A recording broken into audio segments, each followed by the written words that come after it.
La Terre. Peut-être la seule planète de l'univers à abriter la vie. Mais pourquoi est-elle si extraordinaire? Les réponses sont enfouies dans les profondeurs de son passé. Pour en savoir davantage, il nous faut remonter le temps, à l'époque des premiers humains. Suivre l'irrésistible dérive des continents et affronter les dinosaures. Nous allons plonger dans des océans remplis d'étranges créatures. Endurer le froid intense des périodes glaciaires. Et subir les attaques effrénées de projectiles cosmiques. Nous devrons voyager à travers le temps pour remonter jusqu'à l'origine même de la Terre. Nous pourrons alors reconstituer l'histoire incroyable de notre planète pour comprendre comment et pourquoi le monde est ce qu'il est, tel que nous le connaissons.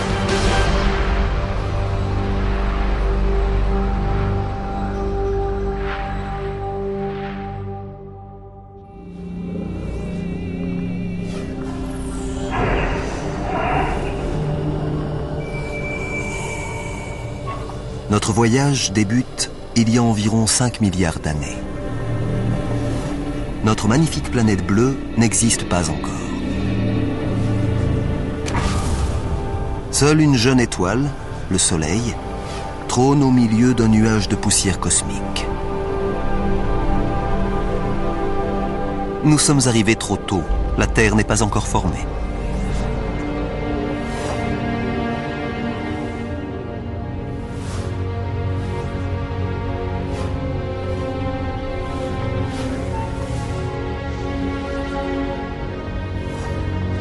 Au fil du temps, la poussière se réunit sous l'effet des forces de gravitation pour former de petits morceaux de roche. Aussi inconcevable que cela puisse paraître, cette accumulation de matière va engendrer un objet aussi complexe qu'une planète.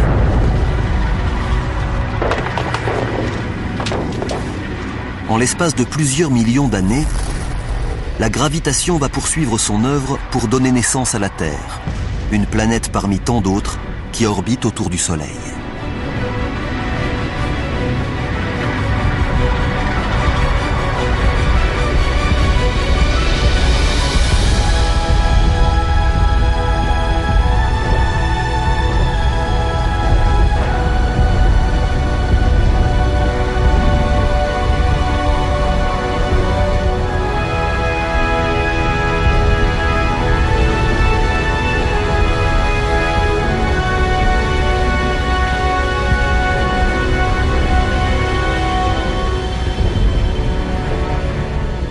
Il y a 4,540 milliards d'années, notre planète a des allures de brasier infernal.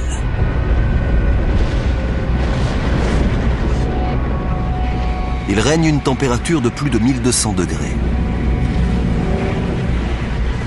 Il n'y a pas d'air, seulement du gaz carbonique, de l'azote et de la vapeur d'eau. Aucun organisme ne pourrait résister.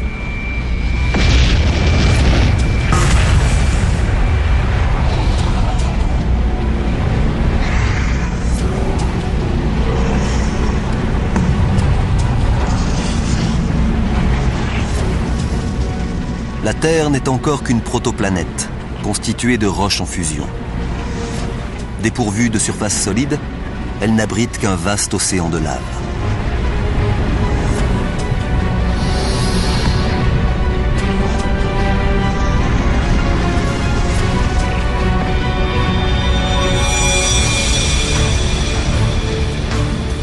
Une jeune planète baptisée Theia se dirige droit sur nous. Elle a la taille de Mars et se déplace à près de 15 km/s, 20 fois plus vite qu'une balle de revolver.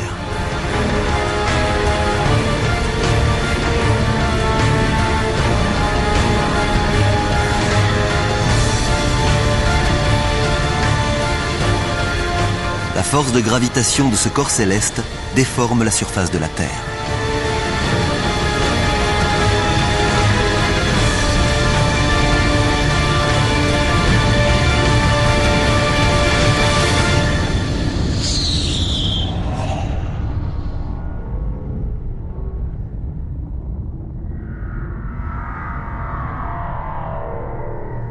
l'onde de choc est phénoménale.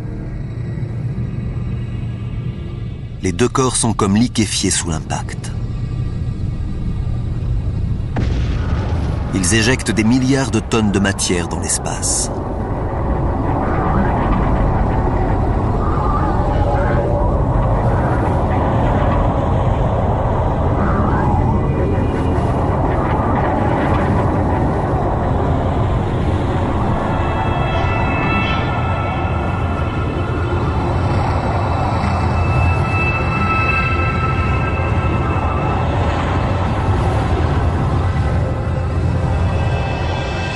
Mais en moins d'un siècle, la force de gravitation rassemble les débris en un anneau de poussière incandescent qui entoure la Terre.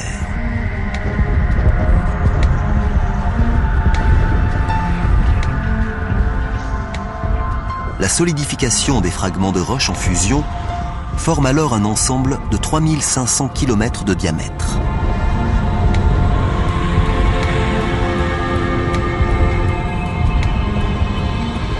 Notre Lune est en train de naître. Elle gravite bien plus près de la Terre qu'aujourd'hui, à peine 22 000 km au lieu des 400 000 actuels.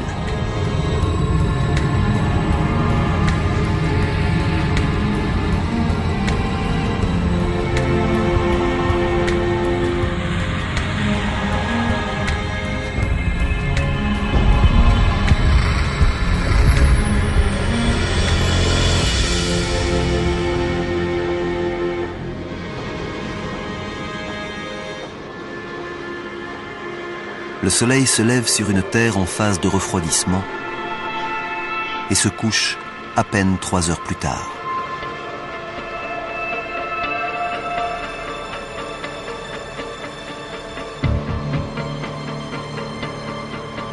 L'impact a accéléré la rotation de la Terre. À ce stade, une journée ne dure que 6 heures. Mais sa lente évolution se poursuit. Pour mieux comprendre comment notre planète s'est formée, il faut avancer de plusieurs millions d'années.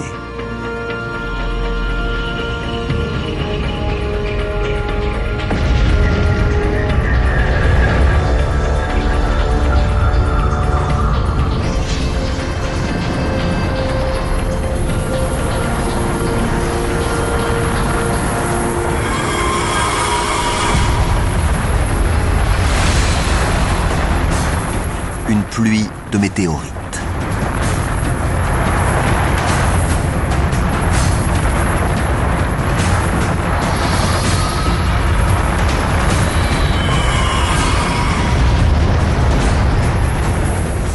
Il y a 3,9 milliards d'années, des débris issus de la formation du système solaire s'abattent sur la Terre.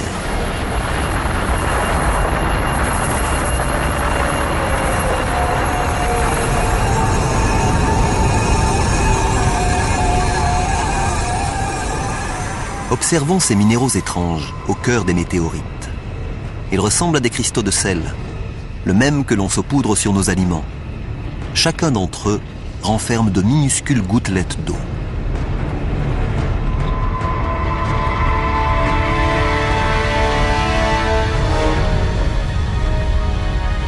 Ces projectiles célestes pourraient bien contenir l'ingrédient essentiel à la vie sur Terre.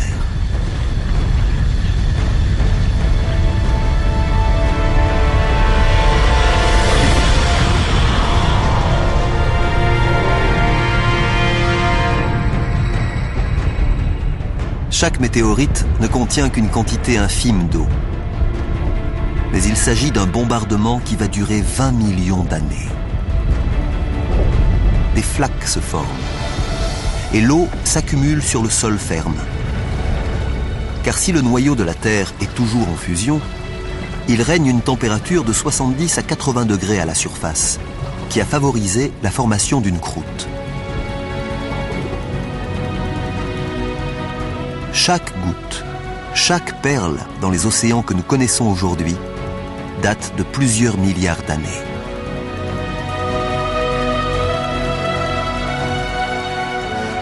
Elles ont parcouru des millions de kilomètres avant d'atteindre la Terre.